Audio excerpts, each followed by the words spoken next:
The Narrow Gate.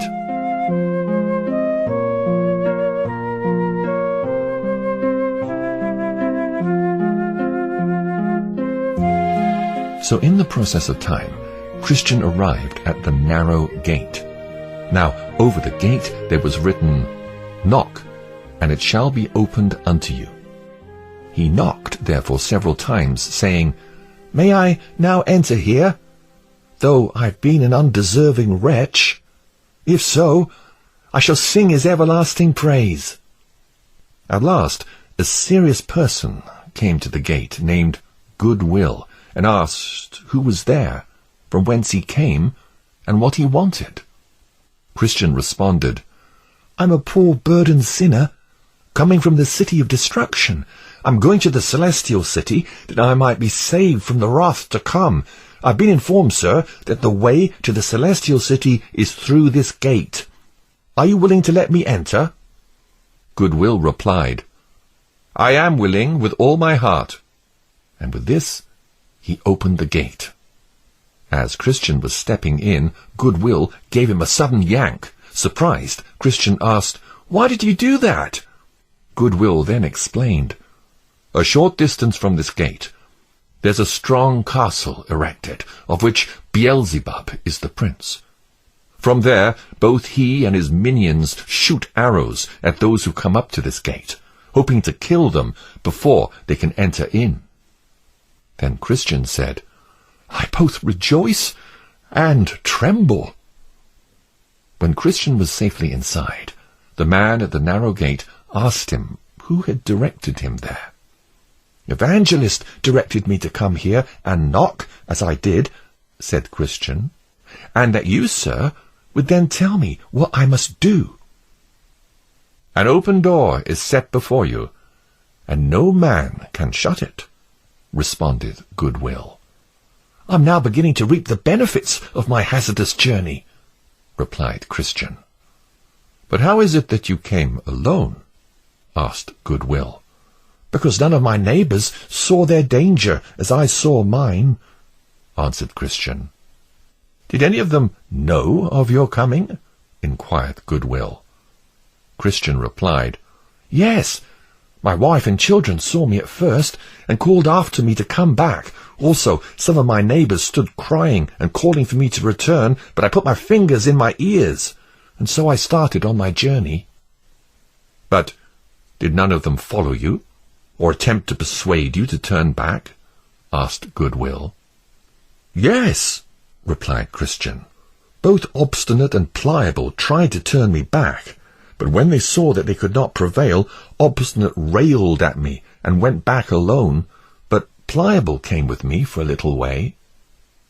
"But why did Pliable not come all the way here with you?" questioned Goodwill. Christian explained, "Indeed, he did come with me, until we came to the swamp of despond, into which we suddenly fell.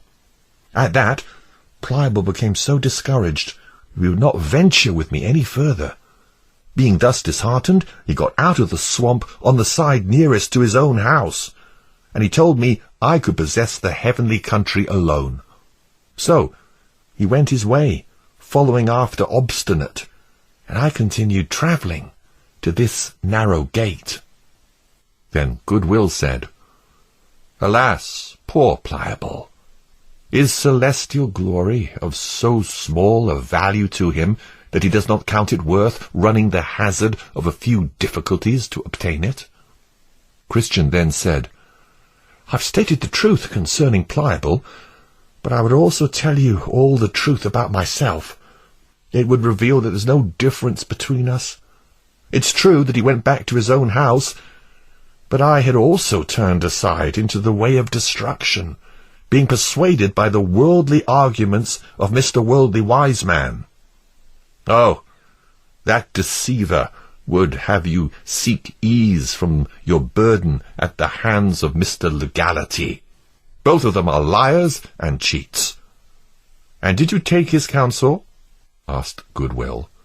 "Yes, as far as I dared," confessed Christian.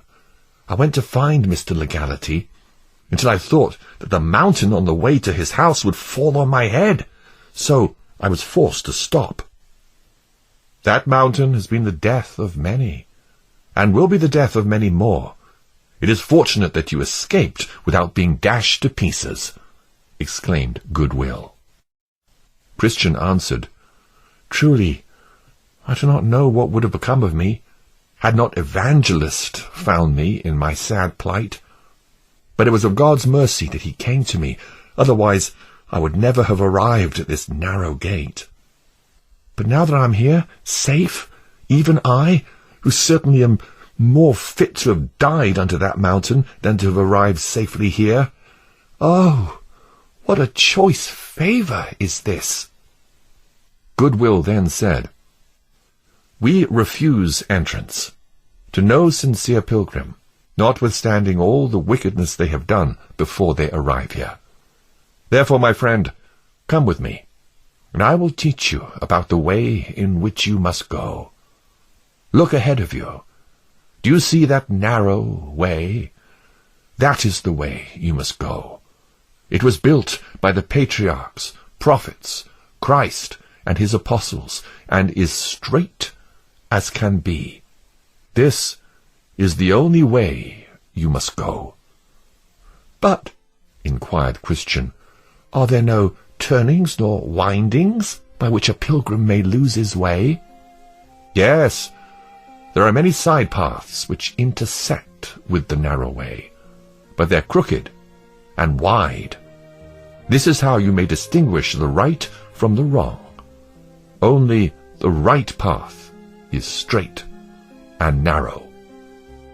Then I saw in my dream that Christian further asked if Goodwill could help him remove the burden which was upon his back, for he could not remove it without help.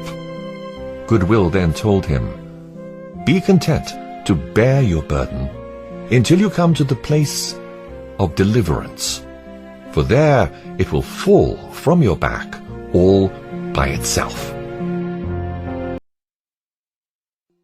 The House of the Interpreter.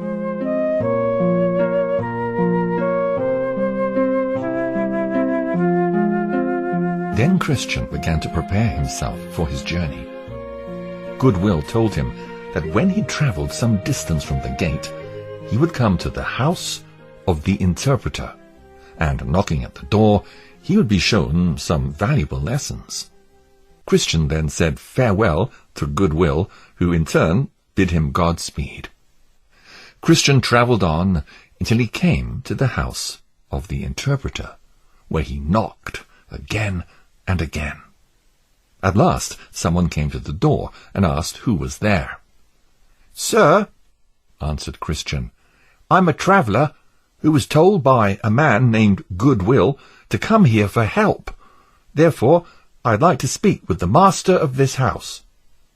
So the servant called for the master of the house, who shortly came, and asked Christian what he wanted. "Sir," Christian explained, "I've come from the city of destruction, and I'm going to the celestial city. I was told by Goodwill, the man who stands at the narrow gate, that if I came here, you would show me some lessons, which would be a great help to me on my journey." "Come in," invited Interpreter, "and I will show you some profitable things." So they proceeded to a private room and opened the door. Inside the room, Christian saw a picture of a very serious man hanging on the wall. The man in the picture had his eyes lifted up to heaven, the best of books in his hand, the law of truth written upon his lips, and the world behind his back. He stood as if he pleaded with men, and a crown of gold hung over his head. Then Christian said, "What does this picture mean?" Interpreter explained, "The man depicted in this picture is 1 in 1,000. He can beget children and nurse them himself when they are born. And as you see him, with his eyes lifted up to heaven, with the best of books in his hand, and the law of truth written on his lips, this is to show you that his work is to understand and unfold difficult things. Similarly, just as you see him stand, as if he pleaded with men, and also note that the world is cast behind his back, and that a crown hangs over his head. This is to show you that he lightly values the things of the present world, because of his love and devotion to his master's service. Such a one is sure to have eternal glory for his reward in the world to come. I show you this picture first, because the man whom it portrays is one who the Lord of the celestial city provides to be your guide in the difficult situations that you may encounter along the way. Therefore, pay attention to what I've shown you, lest in your journey you meet with some who pretend to lead you along the right path, while in reality their way leads to death. I saw, moreover, in my dream, that the interpreter took Christian by the hand, and led him into a little room, where 2 little children sat, each one in his own chair. The name of the older one was Passion, and the name of the younger one was Patience. Passion seemed to be much discontented, but Patience was very quiet. Then Christian asked, "What is the reason for Passion's discontent?" The interpreter answered, "The guardian would have them wait for their best things until the next year, but Passion wants everything now, while Patience is willing to wait." Then I saw that someone came to Passion and brought him a bag of treasure and poured it down at his feet, which he grabbed up and rejoiced in. And in doing so, he laughed Patience to scorn. But I saw that in a short while that Passion had squandered everything away and had nothing left to him but rags. Then Christian said to the interpreter, "Expound this matter more fully to me." Interpreter replied, "These 2 lads are symbolic.